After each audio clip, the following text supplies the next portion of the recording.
Tayari serikali hii awamu ya 6 inaongozwa na Rais Daktari Samia Suluhu Hassan imewekeza zaidi ya bilioni 280 kwa ajili ya kuweka vituo vya kupoozea umeme na njia za kusafirishia umeme kama mlivyojionea nyinyi wenyewe.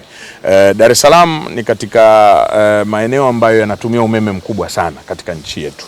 Ukiangalia uzalishaji wa umeme tulionao kwenye taifa letu, karibia megawatts 750 zote zinatumika Dar es Salaam peke yake. Ukijumlisha na mkoa wa Pwani ambao ni kama megawati 100 hivi, inakwenda kule kwa ujumla kama megawati 800 ambazo zinatumika katika Pwani na Dar es Salaam, ambapo Pwani ni kwa sababu ya viwanda pia ambavyo tunavyo. Sasa hali ya umeme kidogo ikawa inakuwa haijatengemaa vizuri. Kwa hiyo wananchi walikuwa wakiona low voltage, wananchi walikuwa wakiwa wanaona huduma ya umeme saa nyingine haipatikani kwa uhakika. Kwa hiyo tunachokifanya, uwekezaji huu uliofanywa na serikali ni katika kuhakikisha tunaweka umeme wa uhakika kwa watumiaji wa kawaida wa majumbani, lakini vile vile viwandani, ili viwanda na venyewe viweze kukua. Kwa hiyo mmeona Gongo la Mboto kule transformer inatolewa ambayo ilikuwa ni ndogo, ilikuwa uwezo wake ni MV 50 na inaenda kuwekwa transformer ambayo ina uwezo karibia mara 3 ya ile ambayo ilikuwepo mwanzo, ambayo itawafaidisha wakazi wa Mbagala, vile vile wakazi ambao wako Kigamboni kwa ubavu ule, kwa kuongeza uwezo wa upatikanaji wa umeme. Lakini vile vile mmejionea, tumeenda kuona Kinyerezi, uzalishaji wa umeme ambavyo upo pale, na kuna transformer kubwa sana ambayo imewekwa pale, ambayo ina uwezo sasa wa kutoa umeme mwingi zaidi kuliko hapo awali kwa maeneo yetu ya jiji la Dar es Salaam, lakini na mikoa ya jirani. Lakini hapa tulipo ndio kituo muhimu sana, kwa sababu kwa Dar es Salaam mmeona muda mwingi tulikuwa tunategemea kituo cha Ubungo.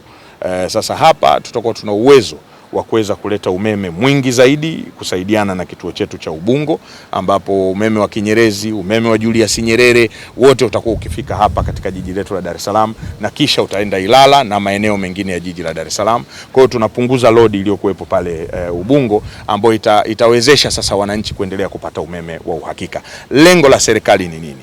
Lengo la serikali na uwekezaji mkubwa uliowekwa ni kwamba katika jiji la Dar es Salaam tuwe tuna ring circuit, kwamba umeme ukikosekana ubavu mmoja, basi umeme uweze kupatikana kupitia njia nyingine. Na ndio maana unaona uwekezaji mkubwa pia unafanyika katika transmission line, ili wakazi wa jiji la Dar es Salaam na maeneo ya jirani wawe na uhakika wa umeme muda wote. Kituo hichi kitakamilika mwezi wa 8 mwaka huu, kwa hiyo hali itazidi kutengemaa.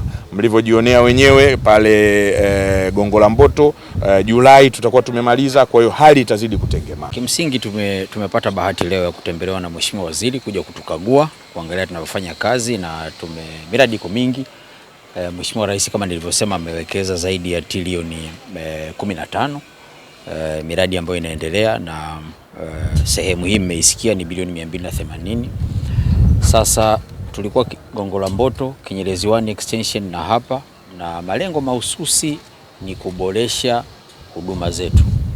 Uwekezaji unaongezeka, viwanda, watu wanaongezeka. Nyinyi mnaona Dar es Salaam nyumba mpya, magorofa, wote ule ni umeme unahitajika.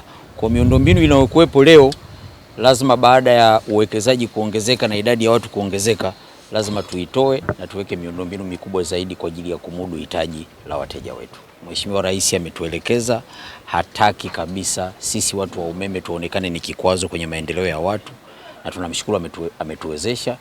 Jitihada zote hizi zinaendelea kuhakikisha umeme unaendelea kuwa sekta wezeshi kwenye biashara, uwekezaji na huduma. Kuna wenzetu wanaofanya biashara ya chuma chakavu, lazima tuseme ukweli, ni sehemu ya kikwazo na ni sehemu ya kundi ambalo linatuchanganya, lakini tunashukuru sana uongozi wote wa serikali, wakuu wa mikoa wote, wakuu wa wilaya, wakurugenzi wa halmashauri, lakini kipekee rafiki zangu wenye viti wa serikali za mitaa, wenye viti wa vijiji na wenye viti wa vitongoji.